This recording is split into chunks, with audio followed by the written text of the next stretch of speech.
From years of anxiety to warrior and mentor, Bradley Robinson created the Anxiety Project to help you end your anxiety naturally. Let's mold the new you and let's end anxiety together. Hello, everyone. Welcome back to the Anxiety Project podcast. Welcome to episode 289. And we're talking about addiction today, as you know, because this is part 2.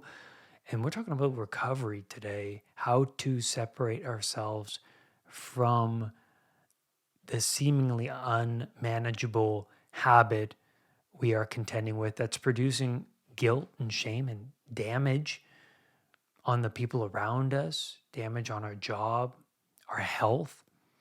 And the first place I want to start today is attaching pain to where you currently are in your life, to remaining static, and then attaching desire, pleasure to what could be, what's possible for you in your life. So imagine what your life will look like a year from now if you separated yourself from the habit. What could be possible? What does your relationships look like? What does your job look like? What does your sleep look like? Your health. Have a vision, because the more you attach pain to staying with this certain habit, the more you're going to separate yourself from it and accumulate those wins. Talking with many clients who struggle with addiction issues, and we all do, man. We all do. It could be a,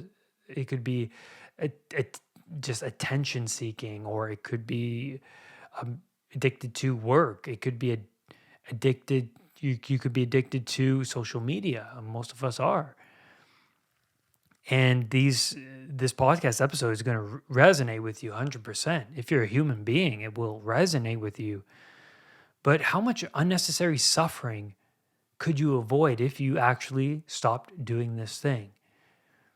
And a lot of the time, when I see with my clients, they reach a dead end where they come to me and say, yeah, it's a problem. And I ask them, well, why do you know now it's a problem? Well, it's because the damage is becoming known, that they're starting to wake up to the consequences. And a lot of people I speak to say that the novelty of what they do is what keeps them hooked. They're looking for that novelty. And they're also looking to find that moment, the moment that they had when they first engaged with marijuana, alcohol, some sort of drug, medication, whatever habit, pornography, sex, that excitement, the thrill that they get being on the edge of novelty, they're seeking that out. But what happens is if you constantly pursue that certain behavior for that novelty, you'll notice that the novelty is continuously out of reach, right? That's what the dopamine is. Like last episode, we touched all upon that. Dopamine being the motivational neurochemical, the anticipation of it, and trying to get back to that moment. But here's the thing about addiction: it gets destructive if it is unhealthy, right? And most of it is. And you'll notice that there's going to be a moment where it wakes you up. Oh no, it got too far. Just like me with sex and pornography, gets to a point where it catches up to you and it awakens you. Someone else could even awaken you to that. You know, I came across someone on YouTube who was abstaining themselves from pornography and masturbation. And he was documenting his amazing journey through that. And at the time, I thought it was silly. I just thought it was so funny. I'm like, look at this guy. Because I viewed pornography as just a way of life, like it's a necessary part of me, like a limb. But then he planted a seed in my head that you could actually live your life without this thing. And it haunted me because for over a decade, I was suppressing this shame around pornography. I was idolizing it as this internal deity, a god. Freud would call these things like pleasure and envy, the seven deadly sins, as these like inner deities that we could most likely entertain and idolize. And what happens when you do that? Well, you're always in service to it. You're a slave to it. But what if there's something higher than that, a higher good that you can strive for? And we'll talk about that. We'll talk about that in this episode. But I want to steer it back into these questions of, well, what could your life look like if you separated yourself from these things and your job and your relationships? And could you avoid unnecessary suffering? And in Groundhog Day, Phil, he's like us. We relate to Phil. He's a bitter, self-centered weatherman. He has a great job. He's making it a great living. You'd imagine, man, this guy should be grateful for what he has. But he's striving for more in a very unhealthy way. He's like, when I get this, I'm going to then be happy. I'm going to then be happy. He's looking to grow, but it's in a very destructive way. It's not so much growth rather than just quick fixes to really complicated problems. So he's this narcissistic, self-centered weatherman who's got bitter. He's very awkward around people. And then in the movie, we see him as he then comes to terms with the reality of his situation, repeating every day, like he wakes up and the day is repeating. Like we all get there at one point. We wake up and we come to consciousness of the fact that I'm like wasting time, or I'm vulnerable, or I'm mortal. And you kind of get out of that unconscious phase you're in.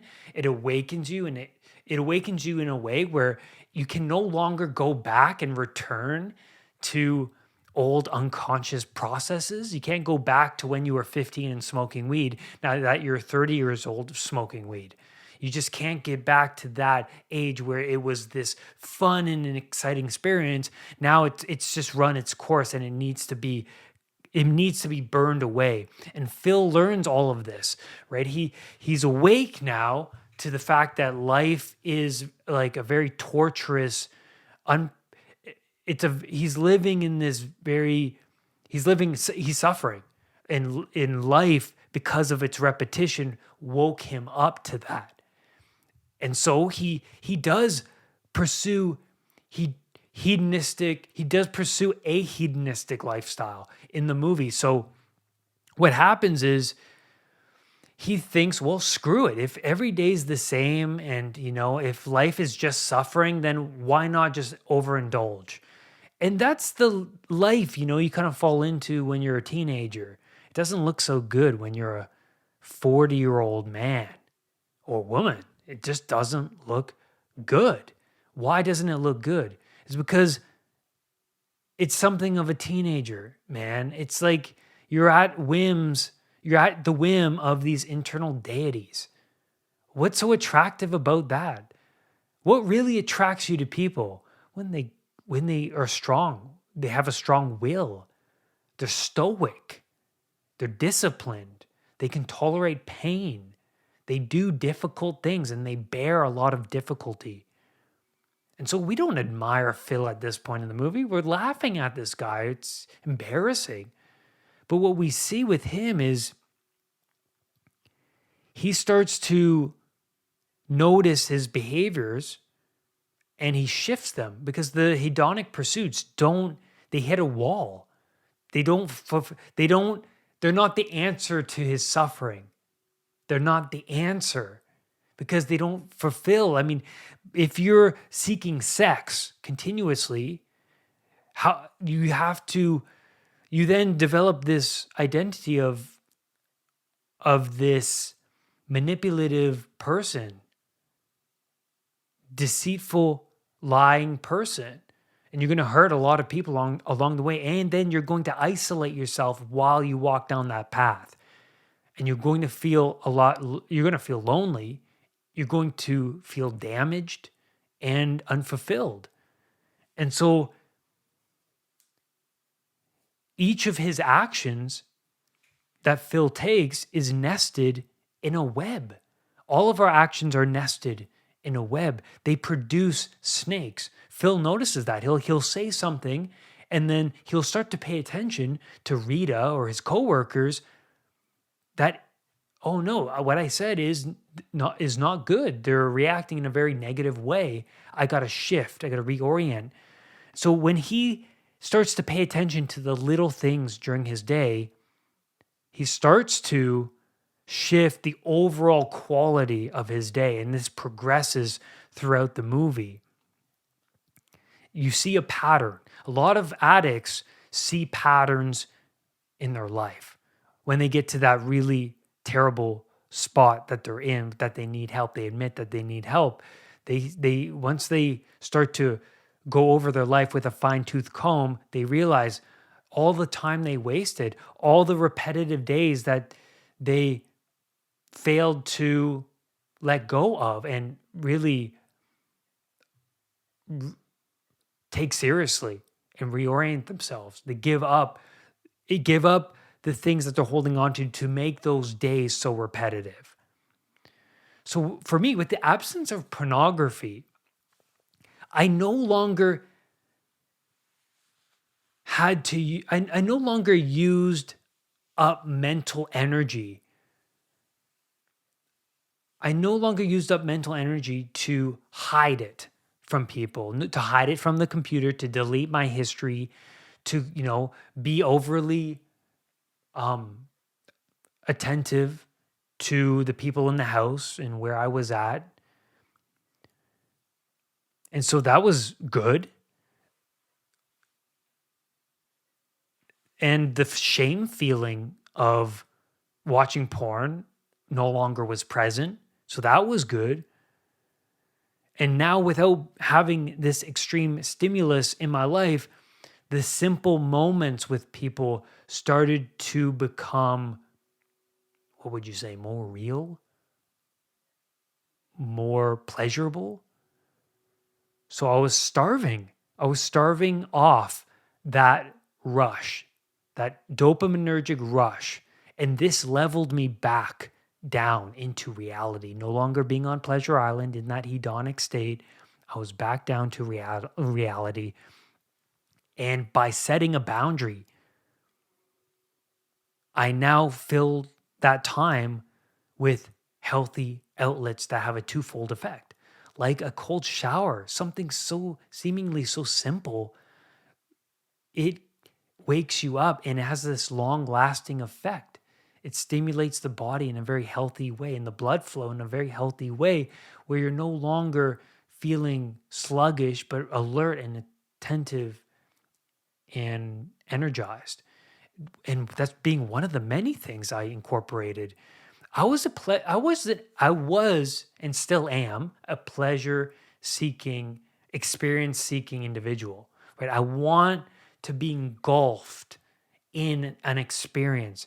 And I get that now mostly in my relationships, in religion, in God, and and what I mean by God is in pursuit of a higher truth, being a servant to something greater than me, always being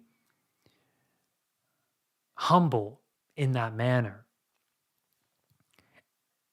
And so, what happens when you sleep with anyone you desire? Because why not? Really, why not?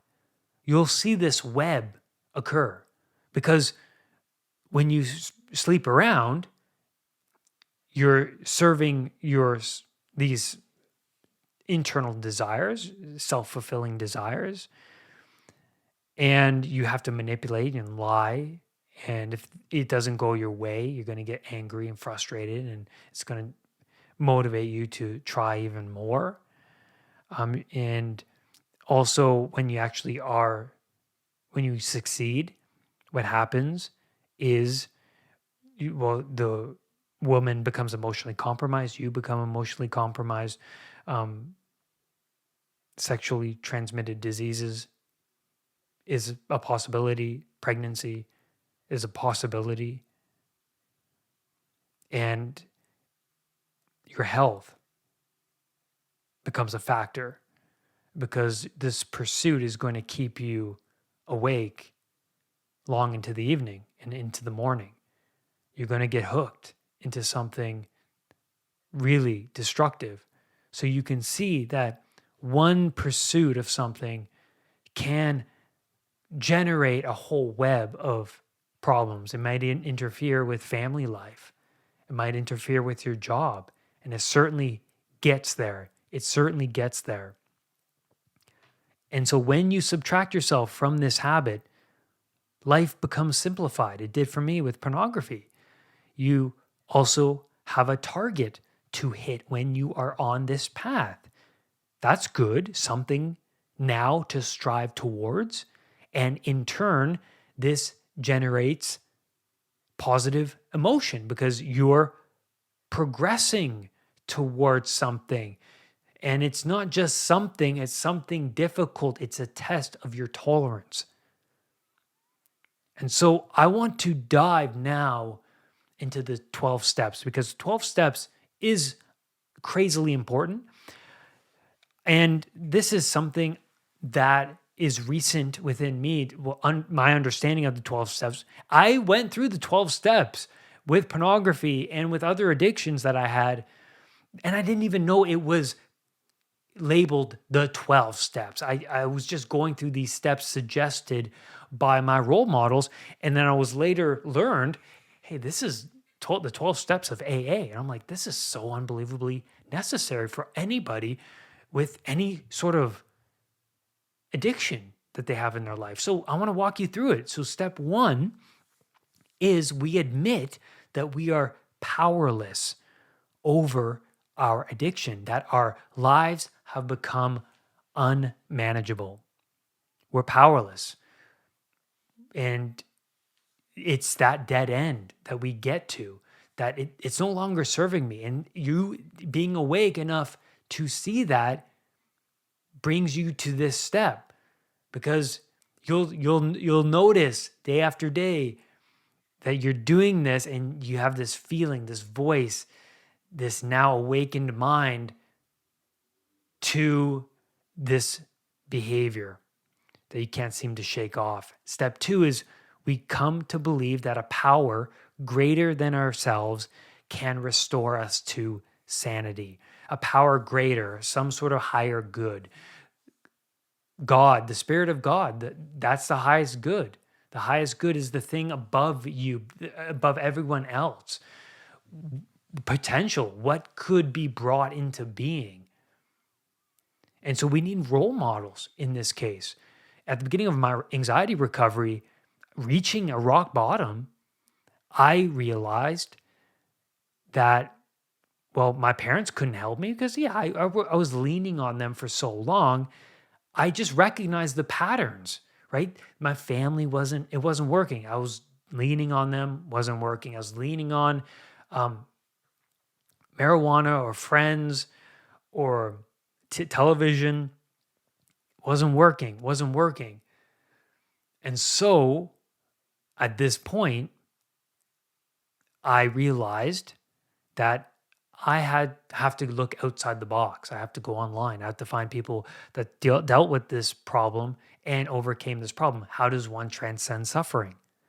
Step three, we made a decision to turn our will and our lives over to the care of God as we understood Him. We turn our will and our lives over to the care of God. Step four, moral inventory. We made a searching and fearless moral inventory of ourselves, where we went wrong, what we hid in the dark from other people, and our actions, what we did. It's very difficult. None of this is easy, but it's freeing because it's going to get worse, but significantly better on the other side. Whereas if you remain with your habit of choice, you could remain stagnant. And that's why I can't emphasize enough attaching a lot of pain to where you are now, because it's going to motivate you, it's going to drive you to your potential. Step 5 is we admitted to God, to ourselves, and to another human being the exact nature of our wrongs. So, speak truth into being. Speak truth. Have you ever lied to someone that you loved or anyone else about the habit you are ashamed of? Truth is coming back into being, out from a false self-constructed reality based on desirous pursuits. Are you a slave to your internal whims, desires, behaviors? Admit that. Admit it. Step 6, are you ready to remove all these defects of character?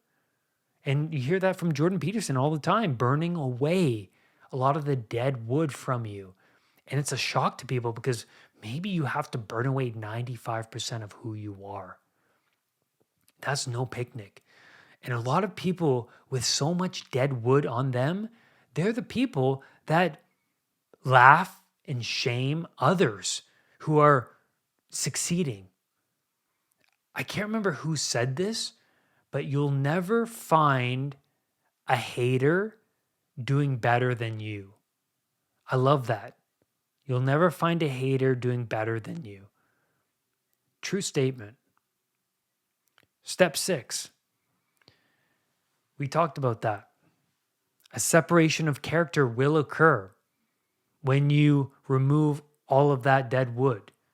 Because what's going to happen is you're moving from one identity to another. And within this, your unconscious is going to, this is what it's going to do. It's going to try and pull you back into your old ways because that's what's familiar. It's familiar. It doesn't want to use up so much mental energy to adopt this new identity. But you have to stumble forward. And I can't emphasize stumble enough. You got to stumble forward through this desert-like phase. Like in the Exodus story, the Israelites are wandering through this desert because they're now separated from the tyranny. They make that decision. They say, yeah, I admit that I was a slave. I admit. I want things to be better. And you know what? I'm going to follow Moses. I'm going to follow the spirit of what could be. It might get better, but it actually doesn't for them. That makes sense. Because do you really think it's going to get better the first day after you quit alcohol or pornography or weed? Definitely not. It's not going to get better right away.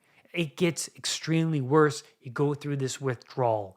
It lasts typically a month. Okay, depending on the person, depending on the substance, but it'll last a month, typically. You got to go through that month. You have to go through that month. And that's going to be, it's going to feel like an eternity wandering through that desert. But you're going to question. You're going to question your faith. You're going to question your past identity. But within the desert, you're actually going to build up on this new identity. You're going to discover new sides of yourself that can tolerate the discomfort. You build order within the desert. And this is what the 12 steps is trying to emphasize is as you go through this, you have to build up a new identity. You have to build up order around you. So many of my clients, they relapse, and when they come back and tell me how they relapse, it's so fascinating because their foundation to which they built their new identity on, they dispense with that at some point. They get rid of it. And then they fall back into their old ways. They don't have that foundation. They don't have that foundation. They let go of that. And you can't let go of that because that foundation is in support of the higher good you're trying to manifest in your life. You have to maintain that. The role models, the whatever it is, the church gatherings, the gym, the meditation, the prayer, the ice baths, whatever you're into that is in keeping with this pursuit, you have to maintain that consistently day after day. If I don't do that within my life, I will fall back. I know that it's always there. It's not like it's a fix one day and I'm good forever. It's a cross that you have to bear. Step 7, we humbly ask God to remove our shortcomings. It's not about you anymore. And you have to let go of that identity. Reflect on why remaining stagnant is only going to make things worse for you. It hasn't worked before, and it will not work if you decide to go back to it. It will not work. And I think about that all the time in regards to pornography or sex. I think of the consequences. Sometimes it's useful for me to think on, well, what if I did sleep with someone else when I'm with Maggie? The thought makes me sweat. I can't imagine giving up all of what I've built, the trust, the connection. I can't imagine. And it's good to imagine. I can, and it's very painful. And at the end of that, it's not worth it. Not even in the least. 100%. Step 8. We made a list of all the people we had wronged and harmed and become willing to make amends to them all. And this is something very powerful that I talk about on my channel, forgiveness. Forgiveness, writing a letter, very useful to people who are dealing with a family member that caused them a lot of harm. I know this step is about you and how your addiction specifically impacted the other people. But I really want to talk about something else here because in my ex relationship, I blamed her. I shook my fist at her. Acknowledging your own fault to the destruction of a relationship will in fact lessen your grip over it and put the control back into your hands. Well, if you blame other people, then the emotion, the self, will always remain. It will always remain. What are you going to do? Change the other person? I know this step is about your addiction and how your usage is damaging the lives of the people around you. I understand that, but this is also useful to know is that this step is about bringing things back into your hands. That when you take accountability, rather than putting the blame, especially like I did with my ex, just blaming her, putting her in a corner and saying, you screwed everything up. It was all your fault. I looked at myself and then realized, well, what did I do to contribute to this damaging, toxic relationship? And so much came up, more than I ever realized. And I'm like, no wonder she acted the way that she did. Why would anyone want to be with a guy like me if I was behaving and saying the things that I said? That was freeing because I then knew if I changed that, then the potential of a future relationship being blooming into something special is actually probable, that I don't have to live my life in this dramatic form like a Shakespearean play. That I could actually manifest something really special based on truth. And that was freeing. That was freeing. So, step 8, we made a list of all the people that we harmed with our usage. That's freeing because we tend to hide things in the dark, especially when we're ashamed, especially things we are ashamed of. We lie to people so that we can fulfill our internal desirous needs. But it's not about you anymore. It's not about you. Step 9, we made direct amends to such people wherever possible, unless that would make things worse. So this step is well over a month separated from the substance. So at this point, you're coming back into a homeostasis state and you're working through the habits that caused damage in relationships. Very interesting. I love that step. Very useful too. And you shouldn't, like I said, you shouldn't approach someone where you feel like it'll actually cause more damage than good. It'll actually stir up. And I thought about going back to my ex at some point and talking to her and apologizing and really opening up to her. But then I thought, that's not a good idea, because what it's going to do is I'm going to wind up telling her how great I am now. Like, really putting myself up on a pedestal of like, look at me, I'm this recovery guy. I'm like, overcoming these addictions. I'm going to the gym. I quit marijuana. It's like, what am I really doing if I call her up and like go and present myself that way?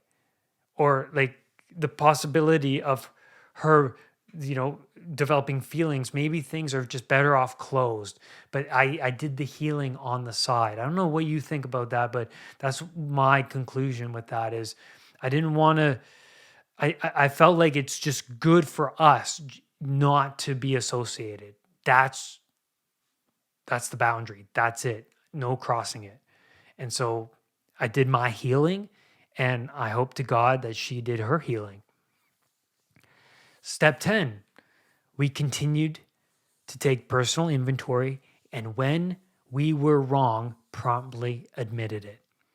So if your actions, your words are not in alignment to the higher good you are striving towards, be honest and admit your mistakes. This is humility. The things we decide to let go of are highly significant, hugely significant. Monstrous forces designed to cling us forever, to cling to us. So they are beyond our control. It's not easy. But it's the boundaries we set around us, between us and the substance, that determine the overall quality of our lives. How badly do you want things to be better? Step 11, stay connected to your new perspective. Remain in a community of growth mindset individuals who genuinely want you to be better. They want you to maintain a certain self-standard. Be grounded in daily ritual. I can't emphasize this enough. Daily ritual. And I see, and I'm going to repeat myself here, I see clients come to me and say how they stopped watching their mentors. They stopped reading the Bible or the books that they were reading. And they fell back into addiction. That circuit is there. It's not going to go away, but we can build circuits on top of that other one. And we do that every single day by who and what we surround ourselves with. That's what happens. So for me, I have to continuously be reading powerful people. I have to be around those people online. I have to be listening to them continuously. I have to maintain a certain standard of exercise, prayer, meditation, cold exposure, time in nature. These things help me get back to basics, stripping myself away from the destructive force of culture. Culture is a destructive force, and it will do what it can. It will do what it can to get you hooked into something and manipulate you and twist your arm.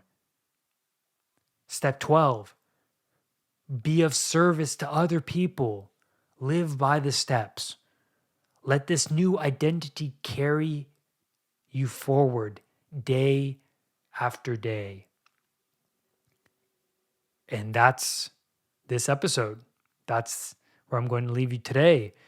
So let me know what you guys think of this episode. These are really important to me, and I hope it resonated with you. Go over to Spotify, leave a rating. It only takes a second. It'll help spread the word of this podcast, and it'll help the numbers go up, because I truly believe this can help so many people. And I'm very grateful for you all being here, being a part of this community, being a listener, striving with me towards something greater, potential. Rise above anxiety. I'll see you next time. Brad's powerful anxiety recovery program is now available at unpluganxiety.com. The Anxiety Project program is downloadable and puts the power of anxiety recovery in your own hands. Visit unpluganxiety.com for more details. Recovery starts now.